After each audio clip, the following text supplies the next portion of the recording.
All right, welcome back, everybody. Let's talk some numbers now. In 2013, I think, South Africa was ranked 34th globally in terms of the Eco-Recognized Association meetings it hosted. And this was a total of 118 conferences. That's how many South Africa actually hosted, which is really good when you look at those numbers.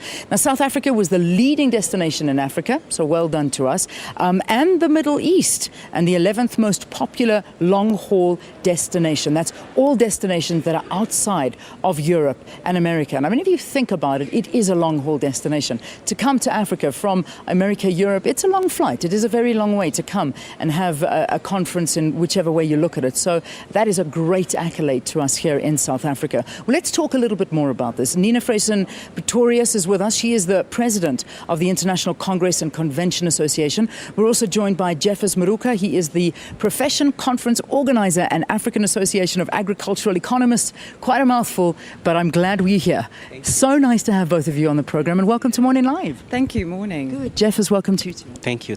All right, so whichever way you look at it, we're doing really well when it comes to meetings here in South Africa. I mean, we're ranking amongst the best in the world. Absolutely, and I think this is the 10th Meetings Africa that we're attending, and great foundations have been set. But we're competing in a global market, so it's really, really competitive. You know, South Africa is no longer an emerging destination. We're competing with countries and cities around the world. Yeah. So we've got stiff competition, but yes, I agree, we're doing exceptionally well, but lots of work still to do to improve those rankings. Yeah. No doubt. And we look at the continent. South Africa is coming out first. This is correct. How's the rest of the continent looking, Jeffers? I think after South Africa, we have Kenya. Kenya becomes second in that ranking. But what happens is that the number of meetings happening in Kenya is 3 times less than the number of meetings which took place in South Africa. So we really still have a long way to go, and we need to do catch up. But I can assure you that the events industry in Africa is very promising. Yes. I know, unfortunately, some of the countries that may have played host in Africa have, of course, lost, I'm sure, a lot of business. I mean, we look at the likes of Egypt, we look at Morocco. They may have played a much bigger role in hosting conferences and meetings. Did you find that a lot of the business moved elsewhere on the continent? I can say yes. Number one, the reason as to why sometimes Africa doesn't always attract the top level meetings around the world is sometimes we have a few challenges which we are really trying to address. Sometimes I've spoken with many people from around the world where I've traveled. They say, how can we come to a country where it takes 2 hours to move in a stretch of 8 kilometers? That's in traffic. That's a big challenge. At the same time, our governments are now trying to realize the essence of events, and they're trying to invest. After that, I believe we are going to be way doing well, yeah. Well, I mean, that brings me to my next point, which is so important. What do buyers look for? I mean, you talk about that. I mean, to go 8 kilometers and spend 2 hours. What do people look for when they want to host a conference, when they want to come and bring their delegates here and say, this is the country, we're going to do it here? Well, I think the focus of Meetings Africa and also ICCA is association meetings, so not necessarily corporate meetings. It's about bringing associations that are studying economics, education, sharing of scientific knowledge. Those are the type of associations that we want to attract. So first of all, it's infrastructure. We need to make sure that we've actually got the facilities, but we also need to be out there marketing our destinations. And one of the things that we're very passionate about at ICCA and what we're trying to put out there, it's not only about the meeting and bringing people to your destination, about the legacy projects, about sharing that knowledge, the transfer of skills. So that is really one of the most important drivers to actually bring meetings. And associations are looking for that, to actually grow their membership and to improve what they are doing and the studies that they are doing in their specific fields of interest.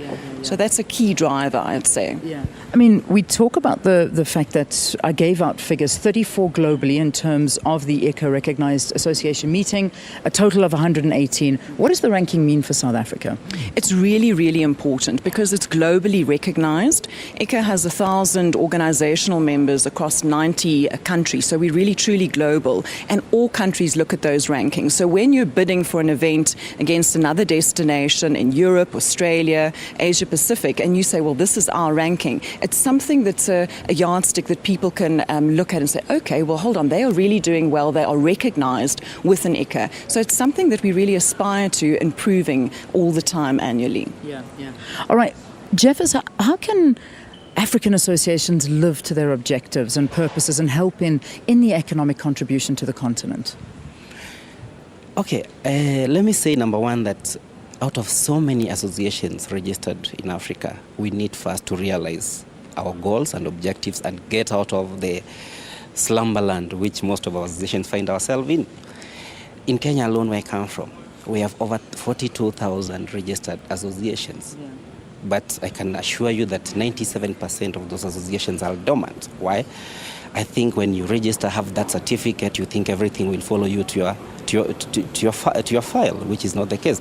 But where we stand now is that Africa needs to realize that the associations are major economic frontiers in terms of the economic development in our continent. And once we realize that, and also we ask our governments to come in and help us.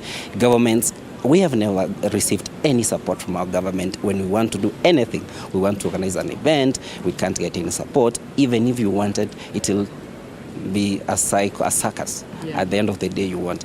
Once our governments realize the potential and the economic ability of associations, they can come in and try to do something.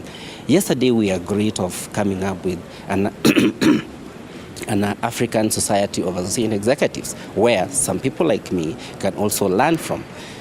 We know all over the world, the US, Canada, Australia, and all the major economies have those organizations running, and they have really improved. So if we can form this and actually try to work very hard to make sure that we up our game in terms of our association, in terms of our events, then I'm very sure that we can move much more faster.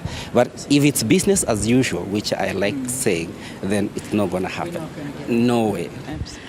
Let's leave it there, guys. Thank you so much for talking to us. Good luck with Meetings Africa. So we're at 34. We need to get better. Absolutely. We've got to increase those rankings. The rankings come out in May, so let's hold thumbs that we've improved. Excellent. And that'll be for 2014. That's the grant. Wonderful. Thank you, Nina. Thank you very, very much, Jeffers. Thank you very much for being with us here on the program. There's so much more to come in the next hour here on Morning Live from Meetings Africa. We'll walk around, we'll show you what's showcasing, and we'll show you what you and I have right under our noses that I think we take for granted sometimes. All right, after this, we'll have the news at 7.